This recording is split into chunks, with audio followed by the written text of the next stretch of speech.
নমস্কার, আপনারা দেখছেন টার্গেট বাংলা নিউজ। আমরা এই মুহূর্তে হাজির হয়েছি আরামবাগ নেতাজি মহাবিদ্যালয়, একেবারেই যেটা নামাঙ্কিত একটি কলেজ, আরামবাগ নেতাজি মহাবিদ্যালয়। আর সেখানে চলছে আজ সোশ্যাল একেবারেই, আর সেখানে আছেন এই মুহূর্তে যুব সমাজের কাছে হার্ট স্টপ অর্ঘ্য দত্ত আমার সাথে আছেন। দাদা, টার্গেট বাংলাতে আপনাকে অসংখ্য ধন্যবাদ। একদম একদম অনেক ধন্যবাদ। কেমন আছেন দাদা? একদম একদম ঠিকঠাক চলছে, ঠিকঠাক। বর্তমান সময়ে একটা গানের যে ট্রেন্ড, সেই ট্রেন্ড দেখা যাচ্ছে বেশ কিছুটা অশ্লীলতা এসেছে। সেখানে দাঁড়িয়ে আপনি এই যে ট্রেন্ডটাকে বাদ দিয়েও যেভাবে মানুষকে মাতিয়ে রাখছেন, যুব সমাজকে, এটা কিভাবে সম্ভব? না, আসলে সেটা প্রত্যেকেরই একটা পার্সোনাল অডিয়েন্স আছে, পার্সোনাল চয়েস আছে। তো সেই গানগুলো তো সেই সারেগামার মধ্যেই, সেগুলো কথাগুলোর মানে মেনলি কিন্তু গানের ক্যারেক্টার চেঞ্জ হয় হচ্ছে কথার উপরে। একদমই তাই। সুর কখনো অশুদ্ধ হয় না, সুর সবসময় শুদ্ধ। তো সেই জায়গাতে আমি চেষ্টা করি যে ওই ধরনের গানগুলো আমাদের সমাজের জন্য ঠিক না। কারণ যে গান আমাদের শিক্ষা দেয়, যে গান শুনে আমরা আনন্দ পাই, যে গান শুনে রাগ হয়, সেই গান তো গিয়ে লাভ নেই। কারণ ওইগুলো শুনলে মেন্টালি বিকৃতি ঘটে মানুষের। তো সেটা দরকার নেই। যতটা মানুষ সুস্থ থাকার জন্য, ভালো থাকার জন্য গান শোনে, যেখানে এডুকেশন থাকবে। একদম।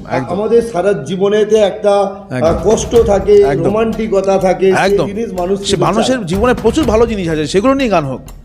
একদম, সেই ভালো জিনিসগুলো নিয়েই গান গাইলে মানুষও ভালো থাকবে এবং সমাজও সুস্থ হবে। বলছি, সাধারণভাবে এমনি অর্ঘ্য দত্ত, শিল্পী অর্ঘ্য দত্ত, দুটোর মধ্যে পার্থক্য কোথায়? পার্থক্য বলতে সেরকম কিছুই নেই। আমি এমনিও যেরকম, শিল্পী হিসেবেও সেরকম। আমি মিউজিক নিয়ে সবসময় থাকতে ভালোবাসি। তো আর এটাই আমার সবচেয়ে ধ্যান জ্ঞান সাধনা, একদম সবকিছুই মিউজিক। আর বলছি, একটা সময় আমরা এখন দেখি শিল্পী মানেই তার একটা মুখে দাড়ি, একেবারে এক মুখ দাড়ি, আবার কেউ একটু স্টাইলিস্ট করে। তাতে শিল্পীর কি এটাই হয়? শিল্পীর কি একটা নিজস্ব সত্তা থাকে? তো না, নিশ্চয়ই সে তো সত্তা থাকে, কিন্তু এখন যুগটা চেঞ্জ হয়েছে, যুগটা ডিজিটাল হয়ে গেছে। মানে এখন মানুষ শুধু গান শোনে না, দেখে এবং শোনে। গান এখন খায়। গান এখন খায়। আমরা একটা বিরাট কথা বলি যে এই গানটা মানুষ খাচ্ছে। আরে আমার এটাই মাঝে মাঝে মনে হয় যে গান কি সত্যি খাওয়া যায়? আসলে গানটা হচ্ছে মনের ওষুধ। তো মন ভালো রাখার জিনিস, এবং যে জিনিসটা আমাকে বিভিন্ন সমাজের এবং বিভিন্ন আমার প্রত্যেকটা মানুষের জীবনে দুঃখ আছে, সেইগুলো থেকে যাতে আমাকে দূরে রাখে, আমাকে মেন্টালি ফ্রেশ রাখবে গান। তো সেই জায়গাটা তো আছেই। তো সেই রকমভাবে গানটা শুনলেই হয়। অত মানে আসলে এইটা গান খাওয়ানো ব্যাপারটা এসছে যে যুগটা আমাদের চলে গেছে, যে প্রতিভাবান শিল্পীরা চলে গেছে, গোল্ডেন পিরিয়ডটা চলে গেছে। তো এবার সেইখানে এখন যেটা পড়ে রয়েছে, সেখানে সেই গোল্ডেন পিরিয়ডের যে সমস্ত সৃষ্টি ছিল, সেই গোল্ডেন পিরিয়ডটা চলে যাওয়ার জন্য কি হচ্ছে, এখন সেই প্রতিভাবান সুরকার বা সেই প্রতিভাবান শিল্পী, গীতিকার, সেটা তো জন্মাচ্ছে না।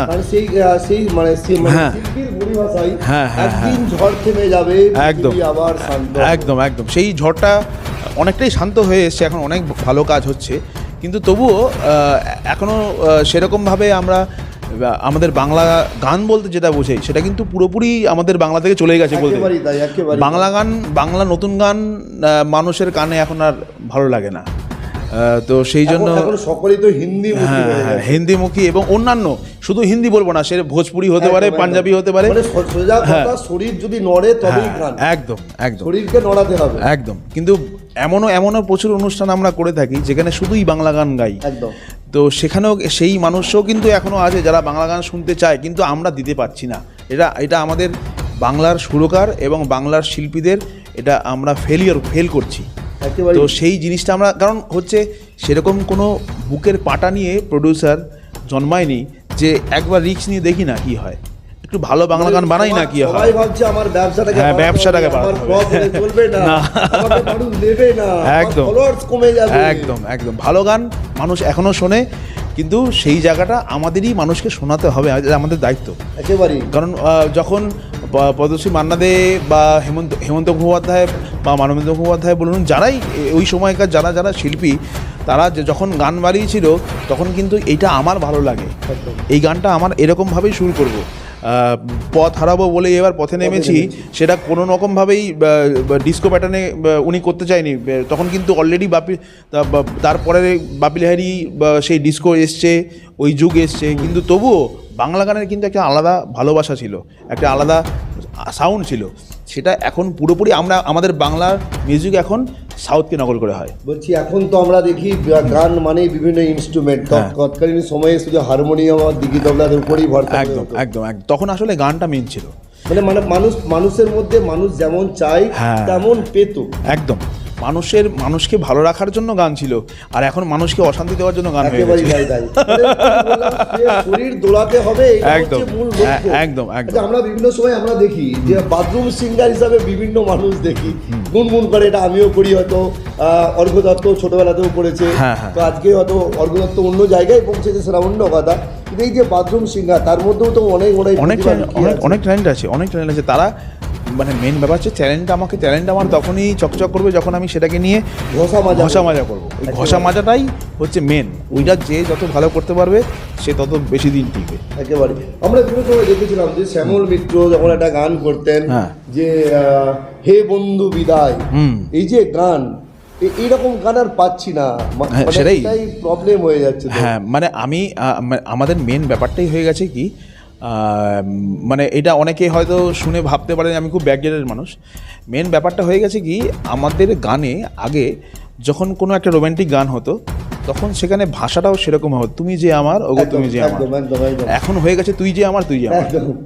এখন তুমিটা তুই একেবারেই তাই। হ্যাঁ, এটা একেবারে পারিবারিক দিকেও চলে। হ্যাঁ, মানে এখন ভালোবাসায় তুই তামারি চলে এসে, তুই তামারিটা আমাদের বাংলার কালচারে কিন্তু এটাকে অসম্মান করা বলা হয়। আমার একটা বন্ধুর সঙ্গে তুই তামারি করা হতে পারে, সেটা হচ্ছে সেম এজ। হ্যাঁ, সেম এজ, একে ভাই ভালো আছিস ভাই, এই ব্যাপারটা সেইখানে একটা বন্ধু আর একটা, এবার সেইখানে যখন এই ভালোবাসার মধ্যে তুই তামারি ঢুকে গেছে, সেই তুই তামারিটা সমস্যাটা হয়ে গেছে, সেই ফিলটা চলে গেছে একদম।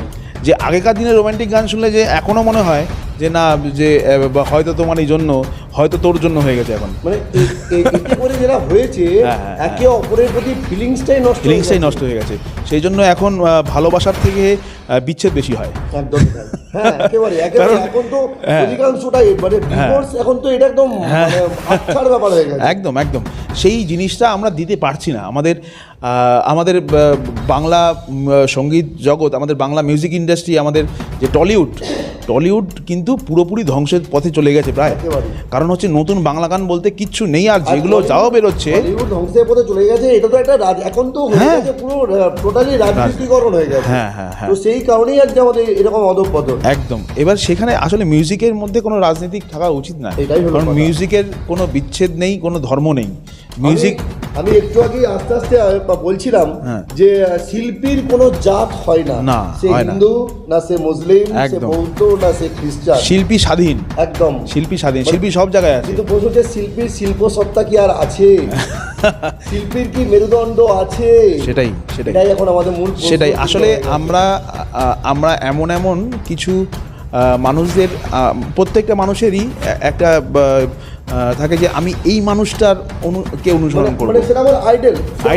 প্রত্যেকটা মানুষের একটা আইডল থাকে একেবারে। তো সেই এখনকার যুগে সেই আইডল বলার মতো মানুষটাই নেই, যে আমাদের পথটা প্রদর্শন করবে, সেই মানুষটার খুব অভাব হয়ে গেছে এখনকার দিনে। যারা সিনিয়র আর্টিস্ট আছেন তাদের মধ্যে কয়েকজন ছাড়া তাদের ঠিক পথ প্রদর্শক বলা যাবে না। আর আগে যারা ছিলেন তাদেরকে, এখনকার যা জেনারেশন তারা তো তাদের পাচ্ছে না সেরকমভাবে, তো তাদের পায়নি বলেই আজকে এই সমাজের এই গণ্ডগোলটা শুরু হয়েছে। বলছি মানুষ এই বর্তমান সময় কিন্তু কি চাই, বর্তমান সময় চাই যে আজকে যে আধুনিকতার যে গান, যে জীবনমুখী গান তো আমাদের হারিয়ে গেছে একদম। সেই যে আমরা অঞ্জন দত্তের শুনেছিলাম বেলাবোস তুমি শুনতে কি পাচ্ছ, তো আবার সিরাজিতের দিক থেকে শুনেছিলাম রিন্টি তুই বৃষ্টি হতে পারছিস। ঠিক এই যে জিনিসগুলো, এরকম কি বেলাবোস বা রিন্টি বা নীলাঞ্জনা, অর্ঘ্যর জীবনে এরকম কোনো গান আমাদের কি এরকম সিরিজ পাওয়া যাবে? নিশ্চয়ই, আমি চেষ্টার মধ্যে আছি। কিন্তু অর্ঘট জীবনে নীলাঞ্জনা হ্যাঁ। বা বেলা বোস হ্যাঁ। বা রিঙ্কি এরকম কি এসেছে বা এরকম প্রেম ছাড়া তো শিল্পী হয় না। একদম প্রেম যদি না থাকে জীবনে তো শিল্পী তো আমি সেটাই হবে না। জানতে চাইছি অর্ঘ দত্ত এরকম জীবনে কি বেরোবে এখানে রিঙ্কি বেরিয়েছে, নীলাঞ্জনা বেরিয়েছে, বেলা বোস বেরিয়েছে, হ্যাঁ, হ্যাঁ, ঠিক হ্যাঁ। সেরকম হিসাবে অর্ঘ দত্তর কাছ থেকে কি তো বেরোবে? সেরকম সেটা মোটামুটি নামটা কিছুটা একটা মাথার মধ্যে আছে, সেটা যখন হবে তখনই খুব চালাক শিল্পী তো, ওই যে নামটা বেরিয়ে যাচ্ছে, যেই মুহূর্তে নামটা- সমাজ মাধ্যমের সামনে মুখ খুলতে চাইছে না না না, নামটা মাথার মধ্যে আছে, সেই নামটা যখন সবার সামনেই আসবে, তখন সবার সামনেই আসবে। এখন নয়, এখন আর ক্রমশ প্রকাশ্য, হ্যাঁ হ্যাঁ হ্যাঁ, নামটা সবার সামনে আসবে, তখন সবাই একসঙ্গে জানতে পারবে। আচ্ছা, এই যে বিভিন্ন জায়গায় এইরকম পারফরমেন্স চলে, হ্যাঁ, হ্যাঁ। তো সেখানে দাঁড়িয়ে বিভিন্ন মানুষের বিভিন্ন চাহিদা থাকে। কোনো মানুষ চাই যে শুধুমাত্র বাংলা গান, কোনো মানুষ চাই, যেমন এখন যদি আমি কলেজের লেভেলে ভাবি, তাহলে এখানে মানুষরা একটু চাইবেই, স্বাভাবিক কথা যে একটু একদম। নাচা গানা হবে, এরকম নিশ্চয়ই চাইবে। হবে, নিশ্চয়ই হবে। তো আমি বলছি এই যে দুটোর মধ্যে ডিফার, কোন গানকে গিয়ে অর্ঘ দত্ত সত্যি নিজে থেকে খুশি? এখন ব্যাপারটা হচ্ছে যে আমাদের কাজ হচ্ছে মানুষকে আনন্দ দেওয়া। তো আমাদের শিল্পীদের ক্যারেক্টারটা হচ্ছে অনেকটাই গিরগিরির মতো, একদম, মানে হ্যাঁ, বহুরূপী ব্যাপারটা তার মধ্যে থাকতে হবে। একদম। আমি যেরকম অডিয়েন্সের সামনে এসি আমাকে সেরকম হয়ে যেতে হবে, কিছু করার নেই। কিন্তু প্রত্যেকটা মানুষের নিজের পছন্দ থাকে, তো একদম, আমি সেই সেটাই নিজের পছন্দটা কিন্তু আমি প্রত্যেক স্টেজেই বজায় রাখি, চেষ্টা করি মানুষকে শোনানোর। সেটা হচ্ছে একটুখানি ক্লাসিক্যাল অঙ্গের গান, মানে যেগুলো একটু সুফি, একটু কবালি স্টাইলের গান, এই ধরনের গান আমি একটু গাইতে বেশি ভালোবাসি। তো সেগুলো আমার প্রত্যেক স্টেজেই আমি একটা দুটো করে রাখি, এবং মানুষ সেটাকে খুব ভালোভাবেই অ্যাকসেপ্ট করে এবং প্রচণ্ড ভালোবাসা দেয়। এবং এখন এমন একটা সময় এসে গেছে যে ওই গান না গাইলে হবে না, একদম। পরে কিন্তু আমি নাচের গানের দিকে যাচ্ছি। তা সেটাই আপনি একটু মানে আমি আগে, শুরুই করবো ওখান থেকে, হ্যাঁ, তারপর যাতে আমি আস্তে আস্তে আগাবো। আমার যে বেস্ট সেটা আমি আগে দেবো। অবশ্যই। এইবার তুমি বলো যে আমার কাছ থেকে কি শুনতে চাও, বলো। কারণ হচ্ছে যে আমাদের তো একটা ধারাপাত থাকে, তো একদম। আমরা প্রথম যখন শুরু করেছিলাম ক থেকে, হ্যাঁ, হ্যাঁ, সেরকম আমার একটা ট্রেন্ড বাঁধা আছে, আমি এখান থেকে শুরু করবো, এবার একদম, আস্তে একদম। আস্তে অন্য জায়গায় বিরাজ করবো। একদম, আপনি একটু আগে একটা নাম বললেন, শিলাজিৎ দা। একদম। শিলাজিৎ দা, নচিদা, অঞ্জন দত্ত, কবির সুমন, একদম। এনারা তো বাংলা গানের ট্রেন্ডকে চেঞ্জ করেছেন। একদম। তো দেখুন যুগের পরিবর্তনটা কোন জায়গায় এসছে। যে শিলাজিৎ দা বলেছিলেন বাজলো ছুটির ঘন্টা, একদম। ঝিন্ডি তুই বৃষ্টি হতে পারতিস, অবশ্যই। সেই শিলাজিৎ দাকে আজকে গাইতে হচ্ছে ডাং ডাং ডুডুম ডুডুম। হ্যাঁ হ্যাঁ হ্যাঁ হ্যাঁ, মানে এরকম ভাষার গান কিন্তু শিলাজিৎ দার লাইফে নেই। ওই যে ক্রমশ মানে মানুষের হ্যাঁ, চাহিদা অনুযায়ী হ্যাঁ, তাকে পূরণ করতে হচ্ছে। একদম। আর নাহলে এইটাই হচ্ছে আমাদের সমাজের অবক্ষয়। নইলে হয়তো শিল্পী শিলাজিৎ হারিয়ে যেত। হ্যাঁ, হারিয়ে যেত তো, 100বার হারিয়ে যেত। এবং ব্যাপারটা হচ্ছে যে মানুষকে এবং এই যে এই ভাষার সিলেকশন, এই ভাষা সিলেকশনের অবনতি কিন্তু অনেক বছর আগে থেকে শুরু হয়ে গেছে। সেটা আমি নাম বলবো না, সেটা অনেক বছর আগে থেকে শুরু হয়ে গেছে। সেইটা গিয়ে এখন এমন একটা জায়গায় দাঁড়িয়েছে যে শিল্পীরা পারছে না তাদের ভালো গান মানুষের কাছে পৌঁছে দিতে। তার কারণ হচ্ছে, আর প্রথম কথা, মাধ্যমটা কমে গেছে। একেবারেই তাই। এখন আর ক্যাসেট বেরোয় না, সিডি বেরোয় না, এখন সব ওই ইউটিউব। একেবারে। এবার ইউটিউবে আমি একটা গান গাইবো, এবার সে যখনই কেউ একটা গানের পেছনে পুরোপুরি পয়সা লাগাচ্ছে, সে তখনই মাথায় রাখবে আমাকে এমন একটা গান বানাতে হবে, হেভি গ্ল্যামার ফ্যামার দিয়ে দিতে হবে ভিডিওতে, মানে সেখানে আমার subscribe বাড়তে হবে, হ্যাঁ, বাড়াতে হবে, view নাহলে তো বাড়তে হ্যাঁ হবে। একটা অ্যালবামে 8খানা গান থাকতো, তার মধ্যে একটা গান তো চলবে। একদম একদম। তো এখন হয়ে গেছে, সমস্যা হয়ে গেছে একটাই গান, তোমার বাকি আদার্স আর অপশান নেই। আমি দীর্ঘ কোম্পানিগুলো সব উঠে গেছে। আমি দীর্ঘ 23.5 বছর আগে এই কলেজ থেকে বেরিয়ে গেছি। বাহ। আর 23.5 বছর আমার এই কলেজ থেকে বেরিয়েছি। সেই সময় আমার মনে পড়ে নচিকেতা চক্রবর্তী এখানে অনুষ্ঠান করতে এসেছিলেন, একদম, একদম। একেবারে এই গোটা মাঠ পরিপূর্ণ। উনি উঠে একটা গান গেয়েছিলেন, মানে কালো গেঞ্জি আর জিন্স পরে, আমি এক ফেরিওয়ালা ভাই স্বপ্ন ফেরি করে বেড়াই। হ্যাঁ। তো এই যে গানগুলো ছিল, দেখুন এই গানগুলো কিন্তু বর্তমান সময়ের প্রেক্ষাপটে তাই একদম। এই যে উনি আগে থেকে গান গেয়েছিলেন, আজকে তিনি দক্ষিণেতে, কালকে তিনি বামে।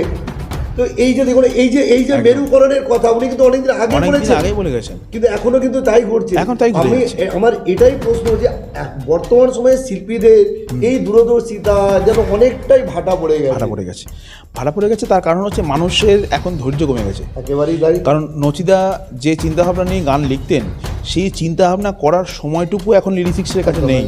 কারণ তাদেরকে বলা হয় এই গানটার মতো তুমি একটা গান বানাও। যে সাপোজ ধরে নিলাম তুমি টুম্পা সোনার মতো গান লিখতে হবে এখন। লিরিসিস্টকে বলা হচ্ছে কি তুমি টুম্পা সোনার মতো গান লেখো। লিরিসিস্টটা নিজের কোনো তৈরি করা জিনিস না, ও অন্য কিছু একটা কপি করে লিখছে। তো সেইখানে তো আমার নতুন জিনিস কি করে বেরোবে? এটাই হয়ে গেছে। মানে যে প্রডিউসার যে টাকা দিচ্ছে সে বলছে টুম্পা সোনা হিট, যখন রুম্পা সোনাও হিট হবে, এবার তুমি রুম্পা সোনা লেখো। মানে হিসাব করে যে শিল্পীরাও কোনো একটা জায়গায় বাধা পড়ে গেছে, এখন পুরোপুরি বাধা পড়ে গেছে। সেই জন্যই আর ভালো জিনিস পাওয়া যায়। ভালো জিনিস 100 বার। ওই যে 12টায় অফিস আছে, দুটো টিভি, তিনটেই যদি দেখি সিগন্যাল গ্রিন। মানে এই যে কথা একদম বাস্তব কথা, একদম কথা, এই জন্যই তো জীবনমুখী ছিল। একদম একদম তো একদম। সেরকম আমরাও কি লক্ষ্য করবো যে অর্ঘ্য দত্তর কাছ থেকে এরকম জিনিস বেরোবে? নিশ্চয়ই আমি চেষ্টা করছি যতটা সম্ভব করার, কিছু কিছু কম্পোজিশনও রেডি হয়ে গেছে। তো ধীরে ধীরে নিজের মতো করে কিছু ভালো জিনিস মানুষকে শোনানোর চেষ্টা করছি। যদি মানুষ শোনেন ভালো লাগবে আশা করি, কারণ মেলোডিটা বাংলা থেকে হারিয়ে যাচ্ছে একদম, যেটা অনেক দিন ধরে আমাদের সকলের প্রিয়, যিনি 8 থেকে 80 সকলের প্রিয় কুমার শানু, উনি বলেছেন যে মেলোডি জিনিসটা বাংলা থেকে হারিয়ে যাচ্ছে। কারণ বাংলার যে মিউজিক, সেই মিউজিকটা পুরোপুরি একদম সাউথের মতো হয়ে গেছে।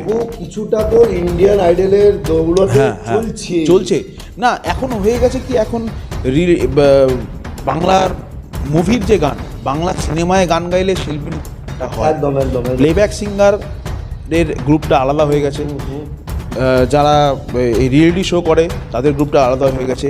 আপনি দেখবেন না, খুব কম হাতে গোনা হয়তো 2-3 জন আছে যারা রিয়েলিটি শো করার পরে প্লেব্যাক করছে। একদম একদম একদম। যারা এখনকার দিনে ট্রেন্ড এমন হয়ে গেছে যে যারা রিয়েলিটি শো করছে তারা শুধু সারা জীবন ধরে রিয়েলিটি শোই করে যাবে, তাদের আর জীবনে প্লেব্যাক করা হবে না। এরকমই সিচুয়েশান চলছে বম্বেতে পুরোপুরি এরকম।